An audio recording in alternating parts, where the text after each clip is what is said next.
참 예수님, 오늘 먼저 일독서 내용을 보면 심판의 날에 대한 이야기가 나옵니다. 그런데 그 때를 알지 못하는 이제 우리의 상황에서 사도 바오로는 그 때가 중요한 것이 아니라 그 심판이 닥쳤을 때 우리 신자들의 상태를 더 중요하게 이야기하고 있습니다. 주님의 날이 마치 밤도둑처럼 올 것이고 또 그것이 파멸과 심판의 형태로 올 텐데 우리 교우들은 걱정하지 않아도 된다고 했습니다. 왜냐하면 우리는 밤에 속한 것이 아니라 이제 낮의 자녀, 빛의 자녀이기 때문이다. 이렇게 말하고 있죠.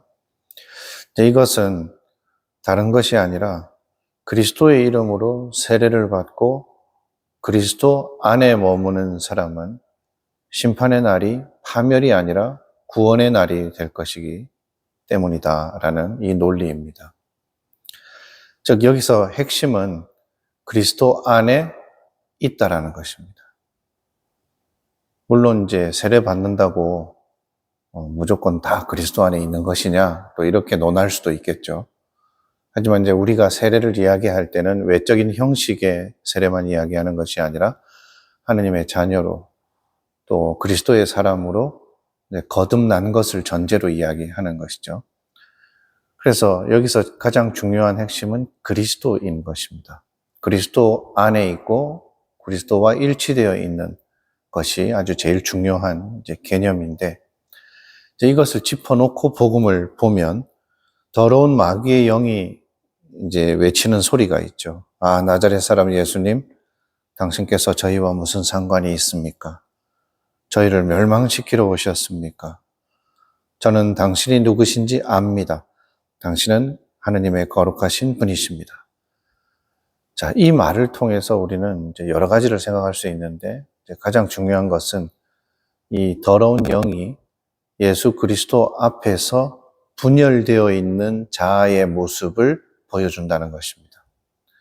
예수님이 메시아라는 것을 인정하면서도 마음으로는 그분과 관계없이 존재하고 싶어 하는 그 욕망을 드러냅니다. 이 대목에서 우리는 아주 깊은 것을 묵상해야 합니다. 우리가 세례를 받고 또 수도자라 할지라도 이 더러운 영하고 비슷한 유사한 상태로 살 수 있다는 것입니다.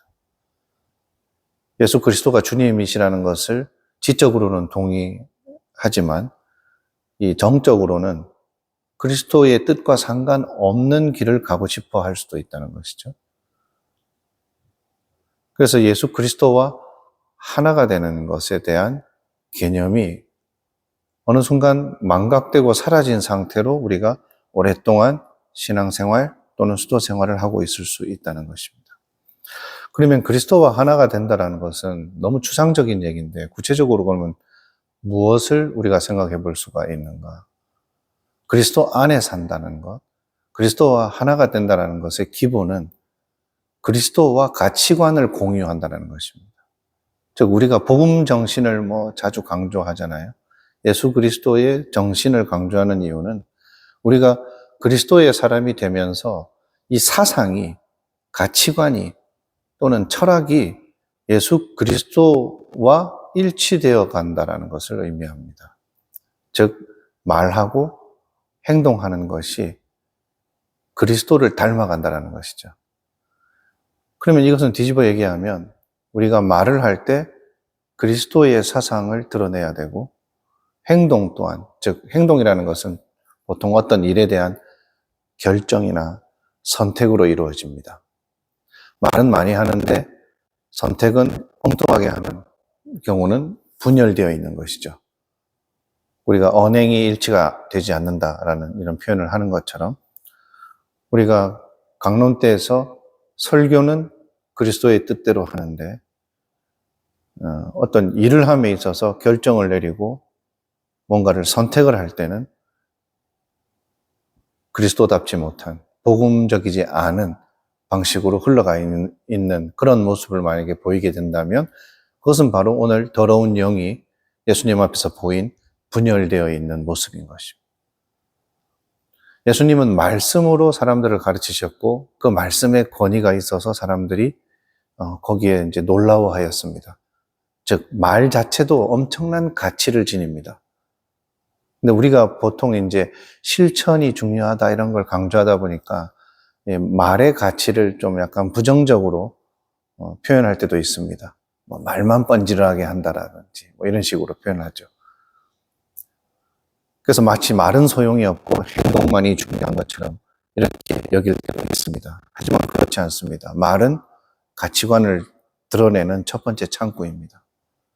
어떤 말을 하고 무엇을 표방하는지가 중요하죠. 그래서 사람들은 그런 것들을 막 벽에다가 써서, 그죠? 우리 수녀님들 예쁜 글씨로 피장집 같은데 좋은 글귀들을 막 벽에다가 잘 장식하고 하시잖아요. 마찬가지로 그 말이 가지고 있는 힘을 그 하느님의 뜻에 맞게끔 이제 쓸 줄 아는 것도 중요하죠. 그래서 말은 가치관을 담아냅니다. 그리고 거기에서 확장해서 우리 행동도 그 가치관이 그대로 반영되는 그런 방식으로 나아가야 하는 것이죠. 그래서 예수 그리스도 안에 머무는 사람, 예수 그리스도와 일치된 사람들은 심판의 날에도 끄떡없다라고 이야기하고 있는 것처럼 우리도 언제 올지 모를 그 심판의 날을 깨어 준비하는 사람이 되기 위해서는 하루하루 매 순간순간 그리스도의 가치관에 닿으려고 깨어 있어야 하는 것입니다. 그래서 우리가 소임을 하거나 또 수도회에서 어떤 큰 결정을 내릴 때도 그리스도의 가치관을 담아내고 있는지 늘 깨어서 생각을 해야 하는 것입니다. 모여서 성경을 읽고 또 뭐 창립자 신부님 강론집을 읽고 피정하면서 나눔을 하고 할 때는 막 그렇게 잘 하는데 실제로 어떤 일을 추구할 때는 또 뭔가를 결정하고 선택하고 추진해 나갈 때는 전혀 복음적이지 않고 그리스도의 사상과 관계없는 그런 모습으로 나아간다면 우리는 더러운 마귀의 영이 들린 사람과 다를 게 무엇이냐라는 비판을 피해갈 수 없는 것입니다. 그래서 오늘 복음을 통해서 그리스도 중심으로 살아간다는 것의 의미가 무엇인지 깊이 묵상하도록 합시다. 그리고 우리의 말과 선택이 그리스도의 가르침 아래에서 얼마나 끊임없이 자주 정화되어야 하는지 생각해 보도록 합시다.